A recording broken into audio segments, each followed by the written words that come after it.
Mas que fase nós vivemos, hein? Pessoal, na aula de hoje nós vamos falar sobre fases, equilíbrio de fases, sobre estabilidade de fases. Talvez nem na aula de hoje a gente consiga chegar a esses tópicos, mas nessa aula eu vou fornecer os subsídios aí para que quando eu comente sobre fase ou sobre estado físico, transição, estabilidade, vocês consigam compreender o que eu estou falando e nós consigamos assim conviver no mesmo universo semântico, falar as mesmas coisas ou pelo menos falar coisas que tenham o mesmo significado, tá? Essa ideia de fases não pode ser confundido com estado. Nós temos estados físicos, mas nós temos algumas fases que são distintas, não podem ser endereçadas como a mesma coisa que um estado físico. E eu começo com algumas curiosidades, umas curiosidades bem curiosas. E a primeira delas é a fase que o Napoleão teve que passar. Não tá fácil para ninguém e foi muito mais difícil para o Napoleão Bonaparte, esse simpático senhor que estamos vendo aí sentado com um olhar de desgosto pelo infinito, né? Ele está olhando ali para o infinito com uma cara não muito contente. Eu fiz essa provocação porque não sei se vocês já chegaram a ler esse livro ou ter acesso pelo menos a ele. Se chama Os Botões de Napoleão. Nesse livro mostra as 17 moléculas aí que mudaram o mundo. E Napoleão Bonaparte teve um certo infortúnio com uma delas, né? Com, na verdade, um elemento químico, estanho, número atômico 50, o qual apresenta duas fases distintas. Olha só. O estanho é utilizado para ligas metálicas, né? E essas ligas que empregam estanho, acho que principalmente no latão ou no bronze é utilizado o estanho.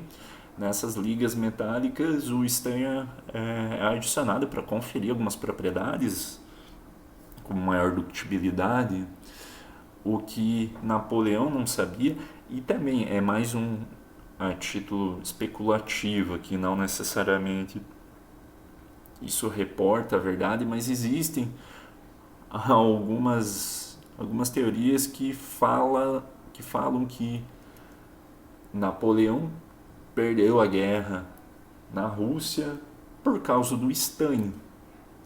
O estanho, ele apresenta fases distintas mesmo estando em um mesmo estado. Eu coloquei um videozinho aqui no YouTube, tem o link aqui, vocês podem clicar. É que eu fiz um time-lapse para mostrar para vocês o que acontece com o estanho, como eu falei então, um metal, né?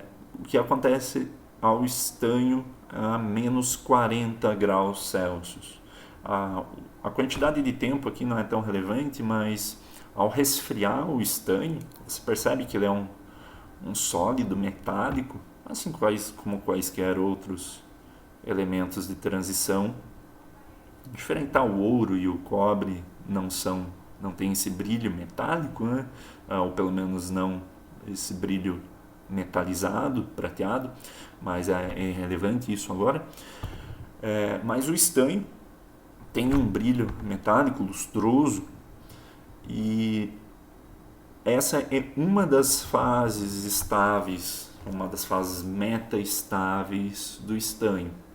Como eu falei, a baixíssimas temperaturas, aí, a menos 40 graus Celsius, o estanho sofre uma transição de fases. E você pode clicar ali no no link abaixo e você vai ter um vídeo de 1 minuto mais ou menos mostrando isso. E aqui eu tenho só os screenshots das principais fases, que você consegue perceber que esse mesmo estanho, mesmo que ele continue no estado físico sólido, ele apresenta duas fases. Uma dessas fases mais brilhante, mais brilhosa, né? E outra que você consegue perceber agora, né? Que ela é em formato de escamas e também perde esse brilho. Ele também é muito mais poroso, esse outro tipo, essa outra fase do estanho.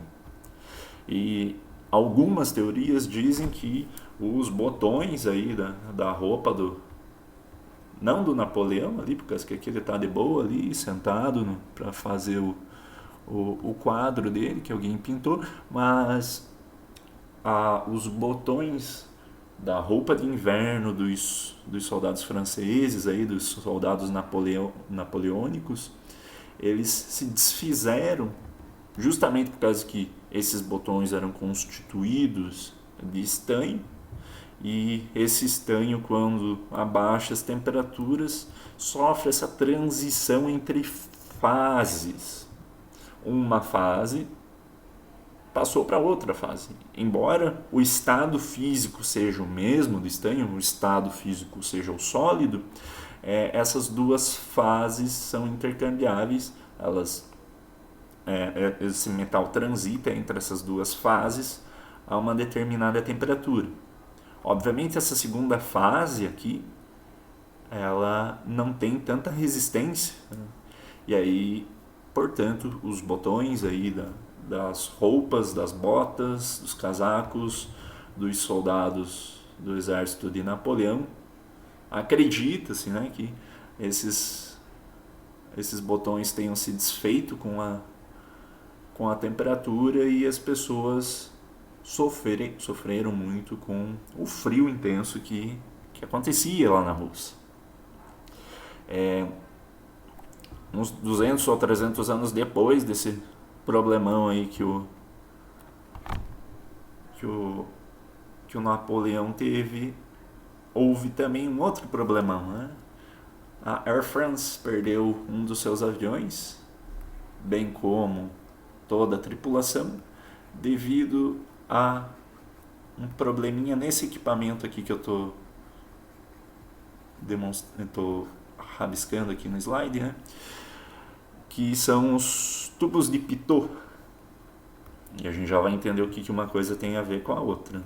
Os tubos de Pitot são equipamentos nas aeronaves que conseguem aferir a velocidade. Eles medem através da diferença de pressão que existe entre todo um equipamento, né, que tem um certo líquido, ele tem um orifício aqui dentro desse equipamento que possibilita a passagem do ar, e conforme esse líquido que está contido nesse equipamento sobe ou desce devido à diferença da velocidade do ar, devido à diferença da pressão, portanto, isso serve para indicar, né, esse equipamento indica a velocidade que a aeronave está. E uma das teorias é que no acidente onde perdemos, acho que 200 ou 300 pessoas, que ia do Brasil até Paris, e o avião se perdeu no meio do Atlântico, acredita-se, uma das hipóteses é que a água de uma nuvem ou de uma tempestade que a aeronave estava cruzando, a água que passou pelos tubos de Pitot era uma água supercrítica, um fluido supercrítico, e essa água acabou se condensando no tubo de Pitot e obstruiu ele. Portanto, a aeronave ficou num voo livre, porque eles não tinham noção de que velocidade eles estavam, e como eles perderam a localização visual, né, eles estavam num voo noturno, no meio de uma nuvem, no meio de uma tempestade, a aeronave se perdeu quanto à angulação, eles não tinham mais a inclinação da aeronave em relação à superfície e eles não sabiam em que velocidade eles estavam, acredita-se, devido ao entupimento desse tubo de Pitot. E isso aconteceu devido ao fato que a água se congelou ali. Tanto esse congelamento da água, que eu acho que tem aqui, né? Tem também um videozinho bem bacana que mostra esse efeito, né, da água repentinamente se congelando em uma superfície, é uma água supercrítica. Tem como fazer isso em casa também. Caso você está com preguiça, você pode também clicar nesse link aqui que eu disponibilizei. É um outro videozinho bem curtinho que aqui só tem o time-lapse para mostrar o que acontece quando a água abaixo de 0 graus Celsius, quando ela, mesmo abaixo dessa temperatura, se encontra no estado líquido e ela sofre uma pequena perturbação. Então você consegue ver aqui a água no estado líquido e no vídeo ali você vai clicar e vai perceber que há a formação do gelo pelo simples fato de que há o choque da água com esse copo ali, esse pires, né?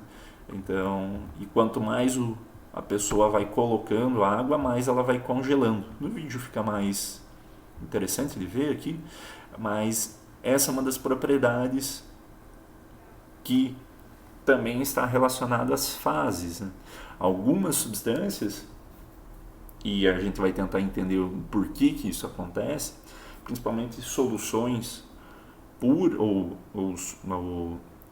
estados físicos muito puros, portanto a água pura, ela a baixíssimas temperaturas ou abaixo da sua temperatura de fusão consegue ainda permanecer no estado líquido, embora uma pequena perturbação seja suficiente para fazer com que ela passe da fase líquida para a fase sólida.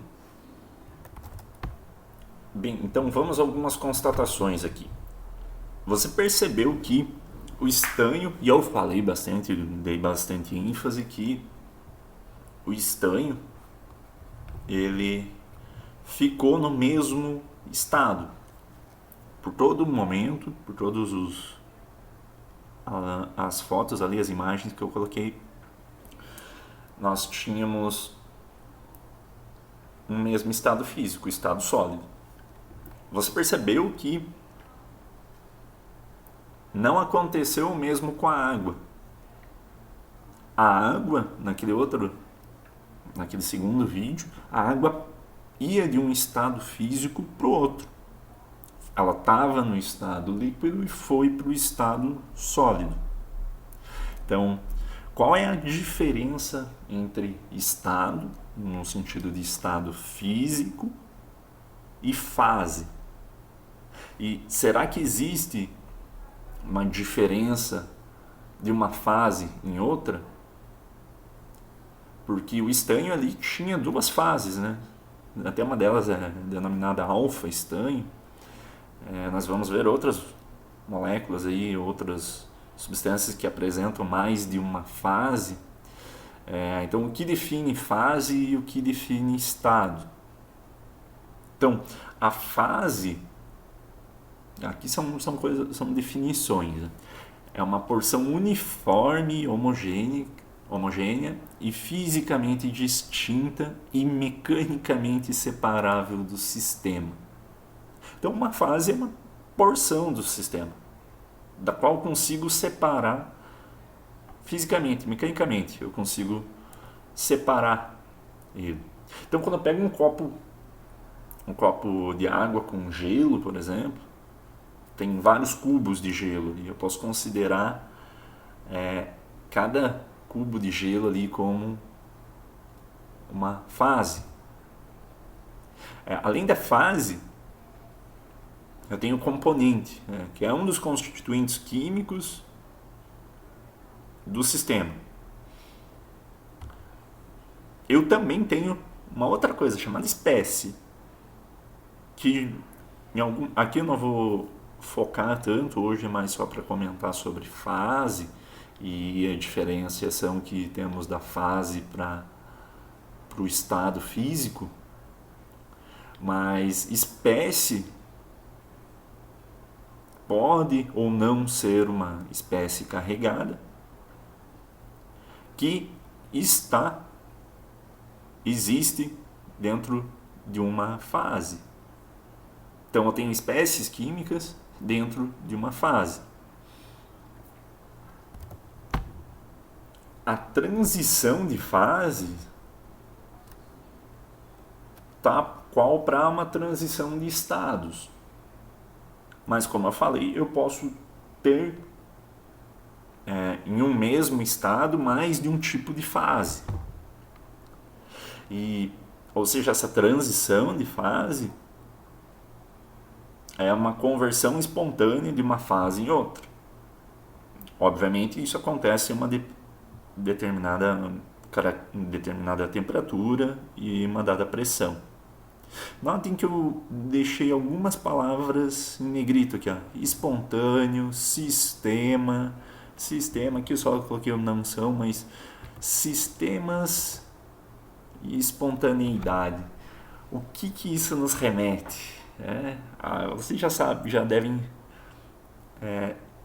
estar imaginando aonde eu quero chegar, né? E o que está por trás desses conteúdos aí, dessas ideias de transição de fase e também transição de estado.